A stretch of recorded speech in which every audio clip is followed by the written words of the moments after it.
আজকের দিনটা খুব সুন্দর গেছে। তার কারণ হচ্ছে একই সঙ্গে মেগাস্টার আর সুপারস্টার। কী করে একই সঙ্গে মেগাস্টার সুপারস্টার, চলো দেখা। কী করে মেগাস্টার সুপারস্টার একই ফ্রেমে নিয়ে আসলাম সেটা দেখাচ্ছি। এটাই আমাদের কাজ। এই যে মার্কেটের হিরো, একজন মেগাস্টার, একজন সুপারস্টার। রয়্যাল এনফিল্ড 350 আর ওলা S1 Pro। এদিকে রয়্যাল এনফিল্ড আর ওদিকে ওলা S1 Pro, দুটো গাড়ি একসঙ্গে তুলতে পেরে আমার মনটা আজকে খুব খুশি। তার কারণ হচ্ছে এই দুটো গাড়ি মার্কেটের খুবই ডিমান্ডেবল গাড়ি। এ গাড়ি চট করে হাত দেওয়াও যায় না।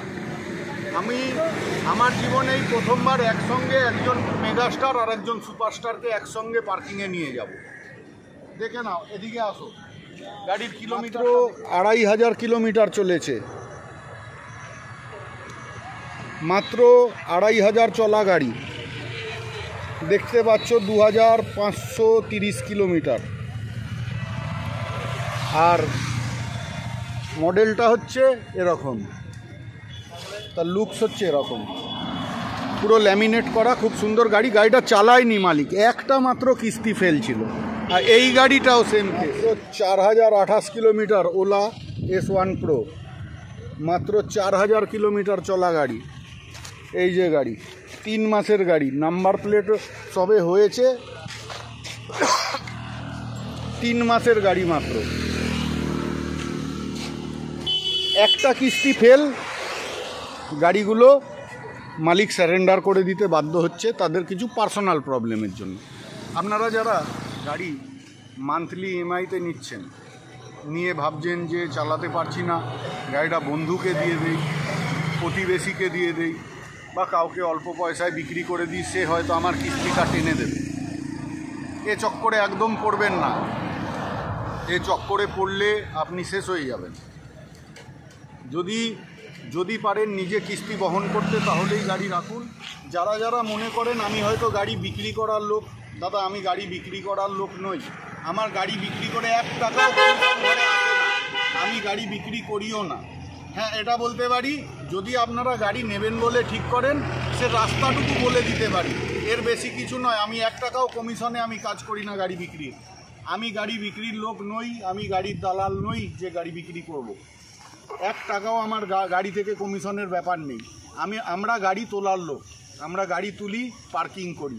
আপনাদের যদি মনে হয় গাড়ি কিনে, অনলাইন বিডিং করুন, কোম্পানির গোডাউনে চলে যান, গিয়ে গাড়ি দেখে নিন, কোনো অসুবিধা নেই। কিন্তু গাড়িগুলো আমি আপনাদের ইনফরমেশনের জন্য দেই, আপনাদের যাতে দুটো ইনফরমেশন আসে। হয়তো গাড়িগুলো ইজিলি অন্য কাউকে থার্ড পার্টিকে দিতে পারতো, তারা মাসে মাসে কিস্তিটা দিয়ে শোধ করতে পারত, কিন্তু এতে বড় ঝুঁকি রয়েছে। মালিক কোন ভরসায় গাড়িগুলোকে হ্যান্ডওভার করবে? গাড়ি ব্যাংকের গাড়ি, ব্যাংকের কাছে দিয়ে দিন, ঝামেলা মুক্ত হন। আপনার বন্ধুরা যদি গাড়ি নেবে বলে, আপনি গিয়ে গাড়িগুলো রিলিজ করি। আপনাদেরকেও বলছি, সতর্কমূলক ভিডিও, যদি আপনাদের নামে কোনো গাড়ি লোন চলে আর মনে হচ্ছে আমি লোনটা কন্টিনিউ করতে পারছি না, ব্যাংকের প্রপার্টি ব্যাংকের হাতে দিয়ে দিন, বেঁচে যাবে। কোনো বন্ধু বান্ধবের চক্করে গাড়ি দেবেন না। দিলে হয়তো 1 মাস 2 মাস সে EMI ঠিক মতন ভরলো, কিন্তু পরবর্তীকালে যখন EMI আবার বাউন্স হবে, সেইটা কিন্তু আপনারই ঘাড়ে চাপতে চলেছে, এটা মাথায় রাখতে হবে। তার দায়িত্ব